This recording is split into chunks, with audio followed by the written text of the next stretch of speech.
Perps Games had a little showcase, so we got more bangers to talk about. So let's talk about it, dudes.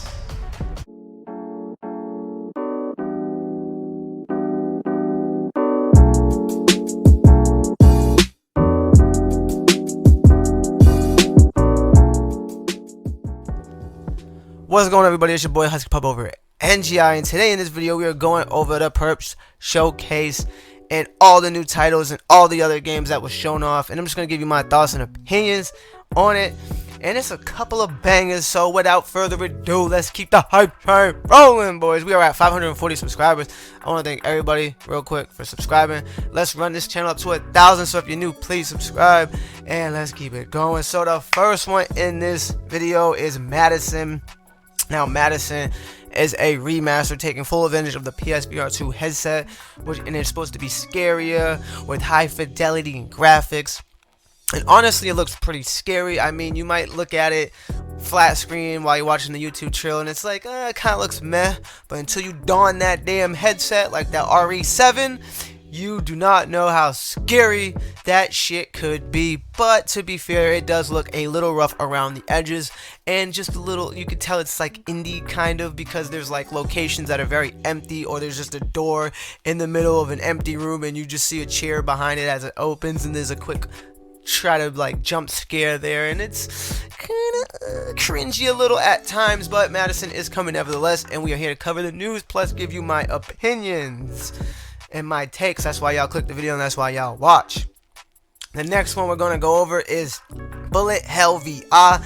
Now, Bullet Hell VR looks to bring that comic book high-paced action to the VR headset with tons of locations. I think it was like 36 or something. 2 different game modes and various weapons and dual wielding and stuff. But to be fair, it looks like it's on rails, and it doesn't give you the free movement. It's just more of an arcane shooter. Think that Fruit game on the PSVR 1. However, for the right price, it could pique my interest as it blends that XXI or XII and comic style very well, and I am a fan of that type of games and visuals and graphics, so check that out. Afterlife VR. Now, Afterlife VR is giving me really the Impatient vibes from the PSVR 1. If you don't know about Impatient, look it up, and if you don't have it yet, you could still play it. It's really cheap. I think it's on sale right now on the PlayStation Store, and I love that game. But its concept about being in the mental hospital and you're exploring, you're trying to free yourself, it just seems like that's what Afterlife VR is going for. As he said, you're in a mental hospital and you're gonna see these creatures, and it's just giving me really Impatient vibes. And I'm not saying it's bad, it's just that the general idea has already been used before, and now I just see another company trying to use that idea again. It's just like this idea is going to get milked, so I personally don't have a lot of interest in Afterlife VR, just to be honest. But if it ends up turning out to be well, I'm always giving games a fair chance, and maybe I check it out. But like I said, very Impatient vibes. Now, by far the favorite that I have in this showcase is the Ghost of Tabla. It seems to blend Arma 3, Escape from Tarkov, and many others in a complete crazy arcade battle royale PvE PvP. It has gameplay with like you're in a bunker, endless arsenal of weapons, and it truly looks to award you for your time. The dev that was giving the speech looked very passionate about his product, and honestly, after the presentation, I'm a bit sold on this game. Hopefully the finished product is exactly what he's portraying, and we get a very crispy experience. It drops later this year on PSVR 2, with the betas coming Q1 for the other VR headsets like the Quest and PC, and I think there was another one, but I just can't remember off the top of my mind, Pico or something. And we're gonna get to the next one though, Dichronia, a game that I can never pronounce right. I'm sorry, I just can't do it. It's a anime murder mystery game, and I talked about this game plenty of times on the channel, and it just looks better and better the more I keep seeing. I'm perplexed on how I want to receive it, but either way, I'm gonna just be optimistic and take a taste test on this adventure for myself, just because the art style and in how it looks. Now, if there's anything I can guarantee about this game just from seeing all the footage, is it's going to look fantastic, because it's gonna have these absolutely mind-blowing visuals once you don that PSVR 2 headset and become the detective. Plus, I like being detective. I like murder mystery type things. I want to just don this headset and check out this anime visual novel, and I want to see how they tell this tale through their storytelling. After that, we have Synth Rider showing off some more gameplay. Very polished looking, has new haptic feedback features that they confirmed, faster loading because of the SSD, taking full advantage of the PS5 with some crispy resolution, and they have multiplayer now. And on top of the multiplayer that they're having, they also announced that they have a free pack during launch. So if you haven't jumped into Synth Riders like myself, this upcoming time is to do so, because it's coming to the PSVR 2, bros, and it's looking crispy, sexy, looking crazy. And if we ain't got Beat Saber at launch, Synth Riders could be yo build. After that, Song in the Smoke got some more gameplay showed off, and this actually made it look more beautiful than what I've seen in its previous trailers. The devs got to go into a little bit more details of the enhancements and the features, plus they confirmed free roam.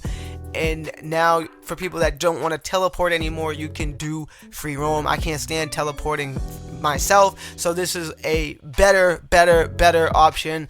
And now I'm even more interested, because I was already interested before. It just looks great, and the free roam is just more extra goodies for me personally. Now the next one I'm just not too into. It is called Cave Digger 2, and personally this game isn't hitting with me just yet. The graphics seem a bit lower resolution despite it being showcased for the PSVR 2 and using the PS5. Seems a little choppy from what I've watched in the previous iterations. Hopefully the new hardware and the new headset can fix those issues for this game, but the base premise of this game doesn't really appeal to me much. However, if you are a fan of it, well, you're gonna jump into it on the PSVR 2 because you're gonna get a free upgrade. Or if you are interested in it yourself, you can take advantage of the full PSVR 2 features, and know that they do have something that no other game has yet, at least from what I've seen, which is the eye tracking. And that's probably the best feature that I find most interesting in this game, and I hope other games take note and other devs follow suit by adding that into their game. For example, Zenith VR, the MMO, if they add eye tracking, you can look at another player in the game because it's an MMO and you can see where their eyes are looking. That would be fucking amazing. After Cave Digger 2, we had Star Wars have a spot in the showcase, and honestly, it just seemed more of a promotional showcase for Star Wars, because they confirmed everything we already know, that it's using all the PSVR 2 features, all the PS5 features. It's the full game, no DLC, yada yada yada, enhanced. It's stuff we already knew, so just gonna skip over that. And then the last minute announcement was VR Skater. It looks to bring the Tony Hawk vibe to the motherfucking VR, and I'm a little skeptical about this one. Take it for a grain of salt, because I have no idea how the fuck this thing's gonna work. He showed off doing tricks and stuff with your hands. I mean, you know, it's just skating with your feet, dude. Like, you're gonna be like fucking jumping in the air like Mario in real life and trying to do these tricks. I mean, maybe if you do that, it'll give you a little bit of more immersion, but for the most part, you flat footers that ain't gonna be jumping around, it just seems a little weird. But everything in the game looks fluid. It looks special. Honestly, it's Tony Hawk. It's skate. It's craziness in VR. Fucking jumping over buildings looked insane. If you guys ever get those butterflies in VR, just play Walk the Plank and put a fucking board on the floor in real life and walk that plank in VR, and you'll know exactly what the fuck I'm talking about with those VR butterflies. Anyway, guys, that is the wrap up of the Perps game showcase, and I feel like they had a great job. There was a couple of new titles, and then they had a couple of stuff just to confirm and keep the hype going, because we are drier than a Sahara Desert. Sony's resulting to blog posts. We've barely seen any other new hype, and we are less than a month away, my boys. So, like, you know, hit that subscribe button. We dropping content all the time. I'm dropping videos all the time this week. every week. I got videos dropping. We getting hyped. We're going to be going crazy. Run this channel up to 1,000 so we can get monetized, so we can build up this community, and I'll be going live. And there's just a lot of things that I got planned on for this channel to cover. We got reviews to do, we got all these things to do, but we ain't got the headset yet, so we gotta fall back on some news. And let me know your thoughts below on the Perp Showcase. What did you like? Did you like anything? Did you hate anything? I'll read and respond to every single comment. And make sure you hit that subscribe button. I'm gonna see you guys in the next video. Thank you, God bless, and peace. I wanna